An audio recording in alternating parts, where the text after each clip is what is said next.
Hey Arlo and Frank. Grandpa coming to you from the Bannigan, parked in front of Wawa out on Beach Boulevard in Jacksonville, near Hodges. We're going to a new fairy tale book today. This is the Enchanted Fairy Tale Storybook, a treasury of classic fairy tales. So we're still staying with some fairy tales. These are more for Arlo's age than you, Frank, but if nobody ever read these to you when you were a kid, you might get something out of them. I get something out of them.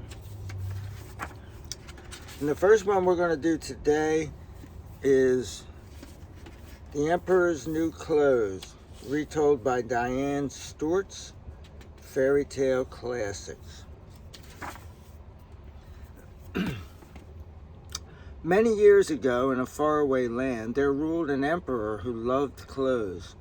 He had a different outfit for every hour of every day. That's a lot. It's a lot of getting changed. He never left his dressing room except to ride through the kingdom in his carriage to show off his clothes. Tailors and seamstresses came from all over the world to show the king the latest color and design. So this guy would be right there with everybody in Hollywood today, because they show up at these gala events with all kinds of crazy crap on their bodies.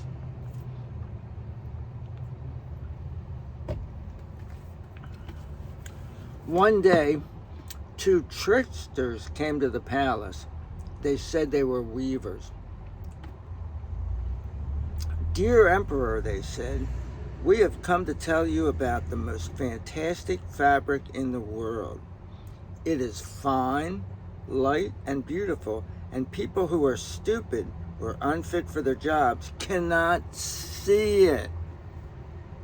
Just think, if you had clothes made of this special fabric, you would discover which men in the kingdom are unfit for their offices. You would be able to tell the fools from the wise." Wow. And here's these trickster guys trying to pull the wool over the king's eyes.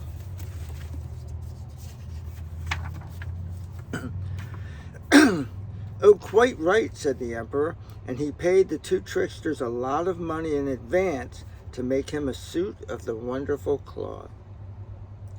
The tricksters asked for spools of silk and pure gold thread. They set up two looms in an empty shop in the middle of the kingdom. The spools of silk and pure gold thread went into the tricksters' bags, not on the looms.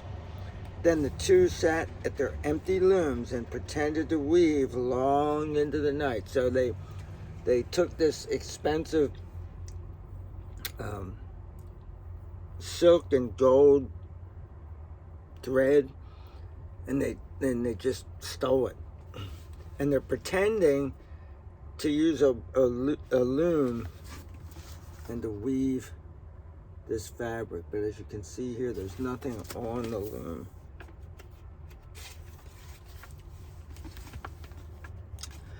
The next day, the emperor wanted to see the cloth, but he was a tiny bit afraid that he might be unfit for his position, and if that were true, he did not want anyone to know it. So instead of going to the weaver's shop himself, the emperor sent his most trusted advisor. And here is the trusted advisor with his silly hat on, checking out the weaver's shop. The advisor could see nothing, of course, since there wasn't anything to see. "Dear me," the advisor said to himself, "does this mean that I am a fool? I cannot tell the emperor that I cannot see the cloth." So he went back to the emperor and reported that the cloth was indeed beautiful. So he didn't see it, and there's the guy over there. And then here's the guy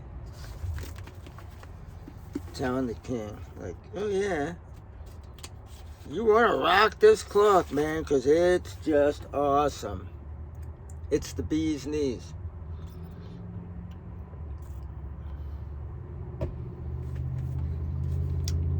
The emperor soon sent another of his faithful officials to see the weaver's cloth. Of course, that man could see nothing either, but he did not want to admit this to anyone. How can it be that I am a fool, he wondered. So he assured the weavers that the cloth was lovely, and he told the emperor that his new clothes were going to be splendid. And here's this guy, and I guess you can tell because he's got a different hat than the first advisor.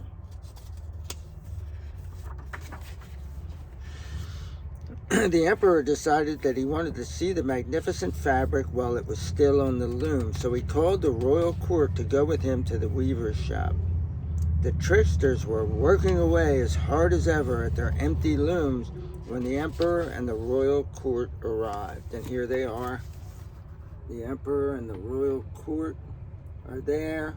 There's the guy with the empty loom.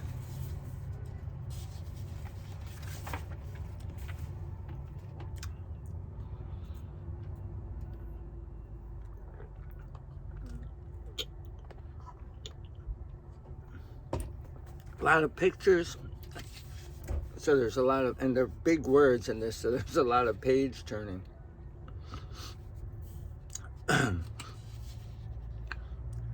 The weavers showed the emperor the invisible fabric.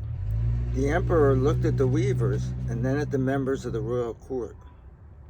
The fabric is marvelous, Your Majesty, they all began to say. Quite amazing, splendiferous. What design! What colors! The emperor was dismayed. Can they all see what I cannot see, he thought. Am I unfit for my position? Am I a fool? I must not let anyone know. Then he pretended to feel the fine fabric and admire its colors and patterns along with everyone else. And here's the king, befuddled and pretending that, hey, this is great.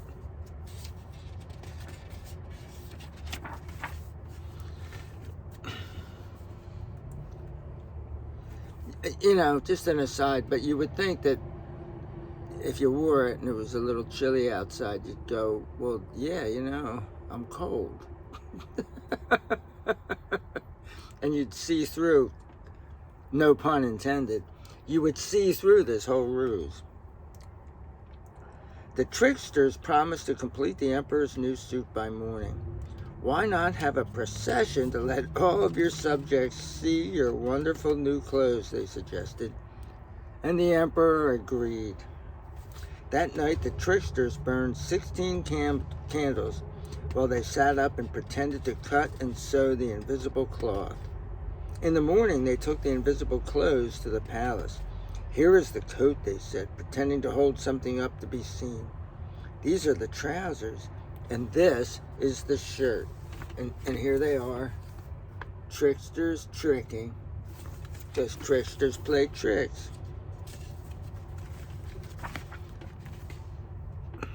And tricks are for kids.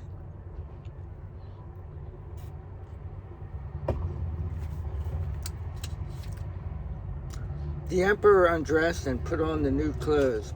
At least he pretended to put them on. How well the emperor looks in his new clothes, said all the members of the royal court, for no one was willing to admit that he could not see a thing. The procession began.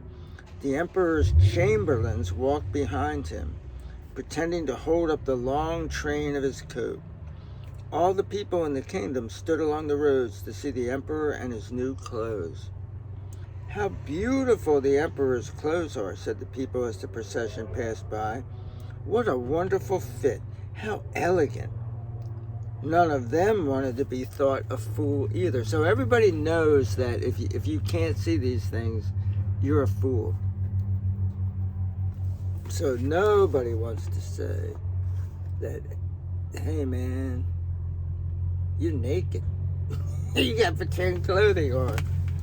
You naked, dude. The two tricksters laughed all the way out of town with their bags full of silk and golden thread and the money the king had paid for his new clothes. Looks like they're getting away with it. The procession continued.